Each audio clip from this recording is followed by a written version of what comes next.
Tervist, plaadimehed siin, et kuna meil on need miniketasleikurite tootevalik on läinud üsna suureks ja ka nende tarvikuid on tulnud päris palju juurde, siis tahaks tuua siia natukene selgust juurde, mis ketas millise masinaga üheldub ja mis on siis mõne eelised.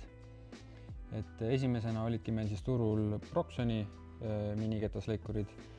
Et need on siis nagu kahte erinevat versiooni, mis on siis nurktrell, kuhu siis sobivad ka nõelad ja kettad, mis on siis nõela otsas. Proxonil siis varasemalt sobisid ainult Proxoni kettad, sellepärast et nende tsentreerimise ava on erineva suurusega. Aga masinatest veel nii palju, et on siis akuversioonid ja on juhtmega versioonid. Juhtmega versioonil oli sellel ketasleikuril miinuseks see, et sellel ei olnud siis pöörete regulaatorit, nagu on akuga versioonil. Kuigi trellil oli siis juhtmega versioonil ka see pöörete valik olemas, mistõttu oli see siis mingil määral universaalsem. Kuid see vana ketasleikuri versioon, mis on ilma pööreteta, see siis nüüd lähiajal läheb tootevalikust välja ja tuleb uus toode, on siis sama, kuid tal on juba pöörete regulaator olemas. Meil turule tulnud veel adapter, mis siis sobib nii Proxoni masinatele kui ka Behui miniketasleikurile ja see teeb siis selle tootevaliku mõlemale natukene universaalsemaks, et sa saad siis paigaldada adapteri külge Proxoni ketteid, mille siis ava on suurem ning siia saab panna ka siis ühtlasi neid T-Stari ketteid, mille ava on siis väiksem. Et kuna siin on see seib on juures, et siis see tsentreerib selle väga ilusti ära ja siis saate selle lihtsalt siia kinni panna, et siis nüüd siis saate panna selliseid, ma ütleks, et see ketas kindlasti kestab kauem kui näiteks siis need T-Stari kettad, mida peaks siis nagu veega lõikama. On ka ketteid, mida võib ka kuivalt lõigata, aga nende eluiga lihtsalt ei ole niivõrd pikk kui näiteks sellisel metallist kettal. Et siis on nagu võimalik näiteks mingiteks mustadeks lõigeteks panna selline ketas ka Behui masina külge ja siis selle nurktrelli masina külge. Mis siia veel sobivad, on Proxoni poleerketta alus, kuna tal on ka seesama läbimõõt. Ühtlasi sobivad siia ka nüüd uued Behui liftlamellkettad, mis siis on teine alternatiiv tavalistele siis nende kärjega poleerketastele. Et sobib ka siia väga hästi. Et siis keerata lihtsalt kinni ja on ta siin olemas. Aga mis see adapter ei võimalda panna sinna külge nõelu. Ehk siis kui teil on selline Proxoni ketasleikur, siis sinna te ei saa mitte kuidagi nõelu panna.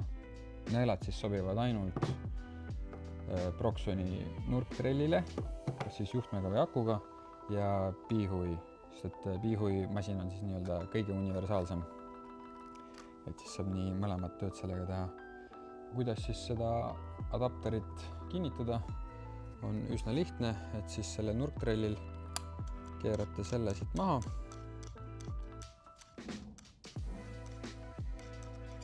Nii. Ja siis keerate sellel adapteril selle alumise sükse pikenduse nii-öelda ära. Ja saate selle siia lihtsalt otsa keerata.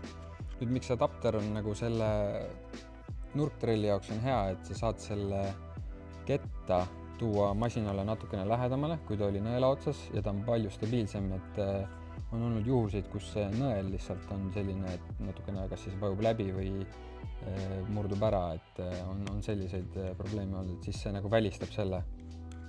Ja siis saate ühtlasi panna siia neid teisi kettaid ka.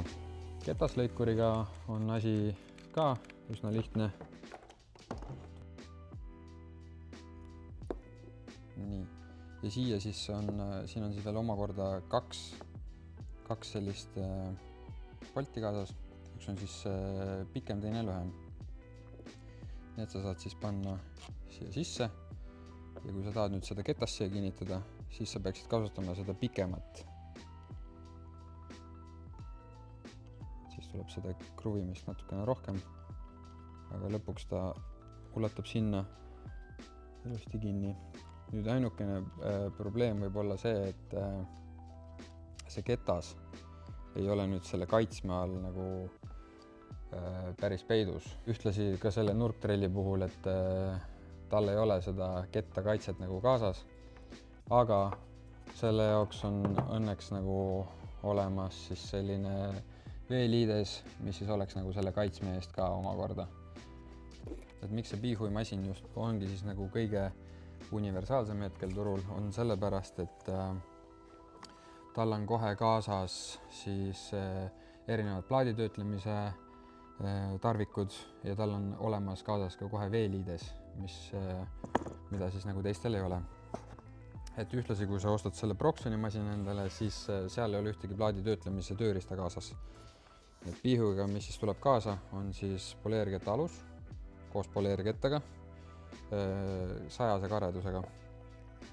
Siis tal on erinevad tarvikud, kuhu külge saad siis keerata selle näiteks poleerketta, panna ketas sinna külge ja siis ka nõela jaoks on siin olemas eraldi adapter.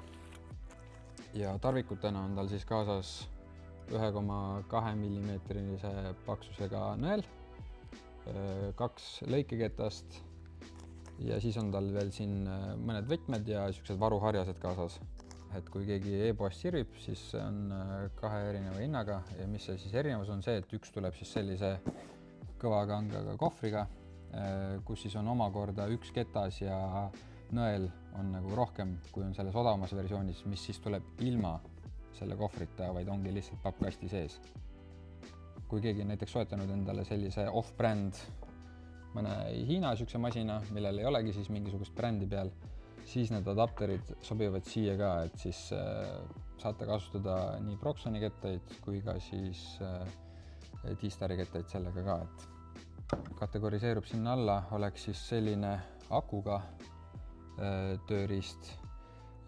Sellel on siis ka läinud tootevalik natukene laiemaks, kus siis on T-Staril tulnud 3 erinevat ketast ja kõik on siis väga puhtalikkuse kettad.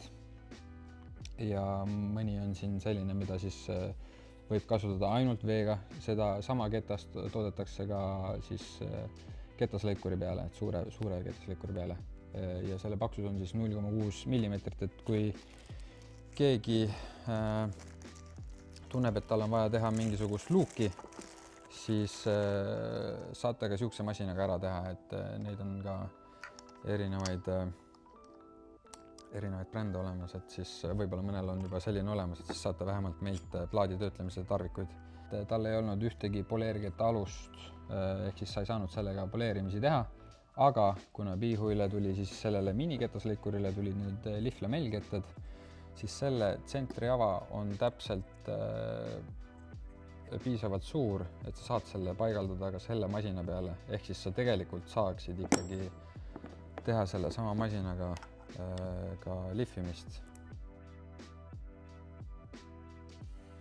Kaitsme saate muidugi siis ära võtta, aga peate siis jälgima lihtsalt seda, et kuna see polt ulatub kõrgemale kui see lamellketas, siis ärge sellega nagu nii plaadi serva vastu minge, et siis võite sealt mingisuguse killu välja lüüa. Poleerketta kohta siis veel nii palju, et neid adaptereid on siis nagu 2 erinevat. Adapter ise on täpselt samasugune, kuid ühel on siis kaasas, peate pakendi pealt ka jälgima, on siis poleerketta alus. Ehk siis see tuleb ka sellega veel omakorda kaasa. Et sellel on siis ainukene miinus on see, et kui te selle kinni keerate, siis see polt jääb sellest velcrost kõrgemale. Ehk siis kui te siis selle poleerketta siia peale panete, siis ta võib olla natukene nagu punnis. Et Proxoni poleerketastel seda keskmist ava ei olnud, et siis ta ongi natukene niisugune punnis seal, aga piihui omal oli siis need keskel need tsentreerimisavad ka. Kuigi ta on veidikene kitsas, siis ta ka oli natukene ikkagi veidike punnis.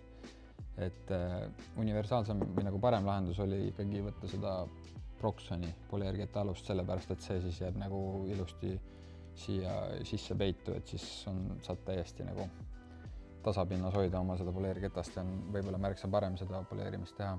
Ma loodan, et on nüüd nendesse masinatesse toodud natuke selgust rohkem. Et kui kellelgi mingeid küsimusi tekib, siis koha peal saate küsida ja siis saab panna neid masinaid omavahel ja ketteid ühilduma. Et järgmise korrani siis.